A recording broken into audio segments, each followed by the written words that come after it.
नमस्कार जय जगन्नाथ दर्शक बंधु एसपी एस्ट्रोलॉजी ओडिशा चैनल प्रसारित मासिक राशिफल कार्यक्रम को आपण मानक स्वागत। दर्शक बंधु आज आम आलोचना करवा फेब्रुआरी 2025 रे केमिति रहिबो राशिचक्र तृतीय राशि मिथुन राशि व्यक्तिविशेष मानकर शुभाशुभ राशिफल विषय विस्तृत भाव में आलोचना करवा। किंतु ता पूर्व जदि आपण मैंने आम चैनल को प्रथम थर कर आसी था तेज भिडटी को लाइक करूँ, शेयर करूँ और चैनल को सब्सक्राइब कर पाखे बेल आइकन को प्रेस करूँ। तो दर्शक बंधु चलते आरंभ करवा आज आलोचना चक्र जे फेब्रुआरी 2025 रे केमिति रहिबो मिथुन राशि व्यक्तिविशेष मानक शुभाशुभ राशिफल। ए मिथुन राशि जार अधिपति ग्रह होउछंती बुध, यार शुभवार रविवार, बुधवार, शुक्रवार, घातवार, सोमवार, शुभ संख्या 5, 6, 8, शुभ रंग सबुज, रुपेली, आकाशी। दर्शक बंधु यही मिथुन राशि व्यक्तिविशेष मानक फेब्रुआरी रे कौन रहिबो गोचरीय ग्रह स्थिति। वृष राशि बृहस्पति, कर्कट राशि मंगल, कन्या राशि केतु, धनु राशि बुध, कुंभ राशि शुक्र, शनि और मीन राशि राहु। समय अनुसार ग्रह मानकर स्थान परिवर्तन हो पारे।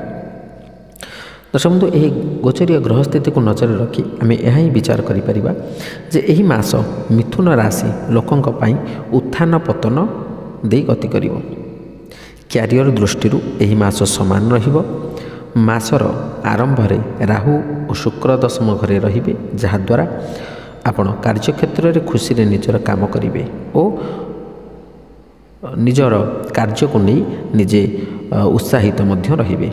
जदि विद्यार्थी विषय आलोचना करा जाए तेबे तांको पई एही मास अनुकूल रहिबार संभावना रहिछि, किंतु प्रायतः समस्या बहुल होई पारे। चतुर्थ घरे संपूर्ण मास केतु और दशम घरे राहु महाराज रहिबा द्वारा पारिवारिक जीवन में उत्थान पतन रहिबो। पंचम घरर स्वामी शुक्र महाराज उच्च होई केंद्र घर को देखिबे।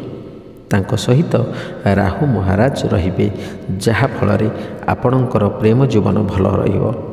आपण मासर आरंभ में सूर्य और बुध अष्टम घरे रही अजथा खर्च कराइबे। आपण को भाई भौणी और पारिवारिक संबंध जो अनेक प्रकार खर्च करने पड़ो। राहु और केतु दशम और चतुर्थ घरे रहिबे और बृहस्पति बक्री अवस्था द्वादश घरे रहिबे, जहाँ आपण को स्वास्थ्य समस्या दिनकू दिन बढ़ाई पारे।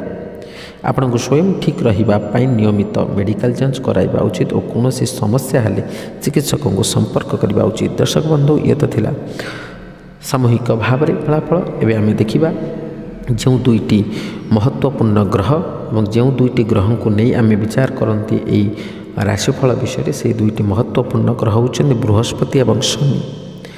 यदि आम बृहस्पति कथा प्रथम आलोचना करवा तेबे बृहस्पति होउछन्ति धन धान्यर कारक, विद्या बुद्धिर कारक, जश कीर्तिर कारक, आध्यात्मिकतावादीर कारक, आपणकर सत् मार्ग सत् उपाय आदिर कारक। जेहेतु देवगुरु बृहस्पति, तेणु देवगुरु बृहस्पति सदा सर्वदा चाहते समस्त सत् मार्ग में नापी। तेणु बृहस्पति आपण राशि वर्तमान रोचंती द्वादश स्थान रे। बृहस्पति गोचरीय स्थिति रे द्वितीय, पंचम, सप्तम, नवम एवं एकादश स्थान में रहिले अत्यंत शुभ फल प्रदान करती, किंतु आपण राशि द्वादश अच्छे। जेहेतु द्वादश अच्छे बृहस्पति आपण को जदि व्यक्तिगत भाव में फल दियंती तेबे निश्चित भाव में अशुभ फल प्रदान करेंगे, किंतु अन्य ग्रह मानकर दृष्टि और अन्य ग्रह मानकर संयुति रे सामान्य रूप से फलर परिवर्तन आसीपारे।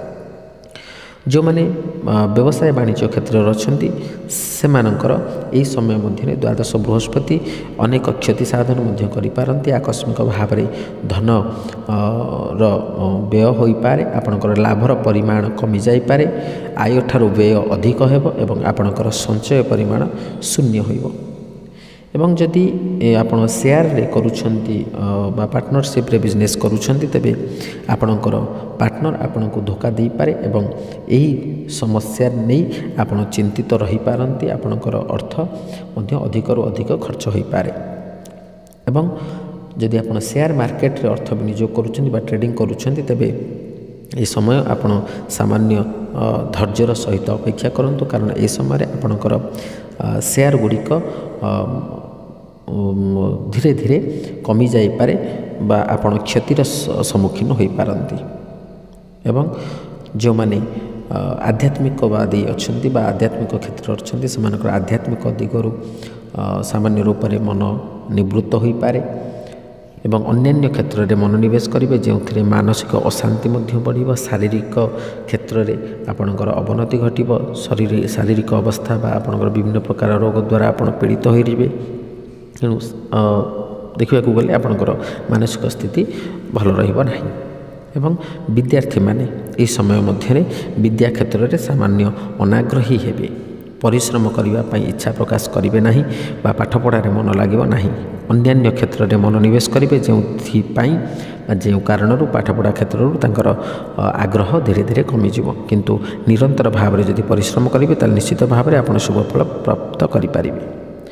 दर्शक बंधु यापर जदि आम शनि कथा आलोचना करवा तेज शनि होउछन्ति न्यायर देवता सत्यर देवता और शनि सदा सर्वदा आपण को जदि आपण सत् मार्ग अच्छी उचित मार्ग अच्छी सत्कर्म करुँच तेबे आपण को शनि निश्चित भाव में सहायक हेबे किंतु जदि आप असत उपाय अच्छा असत उपाय अर्थ आय करुँच तेबे शनि आपण को केबे भी सहायता करेंगे ना तेणु शनि आपण राशि बर्तमान नवम स्थान अच्छा शनि ए गोचरीय स्थिति हिसाब से तृतीय षष्ठ दशम और एकादश स्थान में शुभफल प्रदान करती किंतु आपण नवम स्थान में शनि रही नवम भावटी हूँ आपणकर भाग्य भाव भाग्य विषय आम नवम भाव विचार करती किंतु नवम भाव में शनि रही आपणकर भाग्य आपण साथ न दे पारे जेकोसी कार्य आपण करने चाहूँगी जेकोसी कार्य आपण करेंगे बोली किसी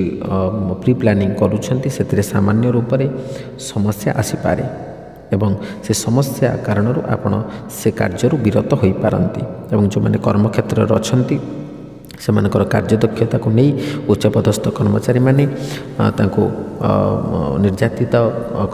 निर्यातना दे पारती बा सामान्य रूप से समस्या आनी पारती एवं जो माने नूतन भाव में कर्म प्राप्ति चेष्टा करुँच प्रचेष्टा करुँच ए समयटी निश्चित भाव में कष्टदायक हेबो किंतु निरंतर चेष्टा बा निरंतर परिश्रम केबे हेले आपणकर वृथा जीव नाही निश्चित भाव में आपण शनि आपण को शुभफल प्रदान करेंगे विलंब हो पारे सत किंतु फल निश्चित भाव में आपण पाइबे। दर्शक बंधु ये तो आम विस्तृत भाव में आलोचना कले जो शुभ और अशुभ मिश्रित फल विषय जो अशुभ फल कथा आम आलोचना कले से अशुभ फल को परित्याग कर शुभ फल प्राप्त करने निमंते आम केते गुड़िए प्रतिकार विषय में आलोचना करवा से प्रतिकार गुड़िक हूँ आपण माता त्रिपुरा सुंदरी को दर्शन करूँ बा सामान्य पूजा अर्चना करूँ किंबा ओम बुम बुद्धाय नमः ए मंत्र को आप प्रतिदिन स्नान पर 27 थर हो 54 थर हो जप करूँ किंबा शिव सोमवार दिन शिव दर्शन करूँ और सबुठार उत्कृष्ट उपाय आपण हनुमान चालीसा प्रतिदिन स्नान पर हो किंबा संध्या समय हो पाठ करूँ किंबा आपण विष्णु सहस्रनाम पाठ करूँ यह करने द्वारा देखिए निश्चित भाव में आपणकर अशुभ फल को परित्याग कर शुभ फल प्राप्त करेंगे। दर्शक बंधु आशा करी भिडियोटी भल लगी जदि भल लगी तेज भिडियोटी को लाइक करूँ शेयर करूँ और आपणकर सुचिंतित मतामत देवाक जमा भूलुनि। आज विदाय दिंतु रही नमस्कार जय जगन्नाथ।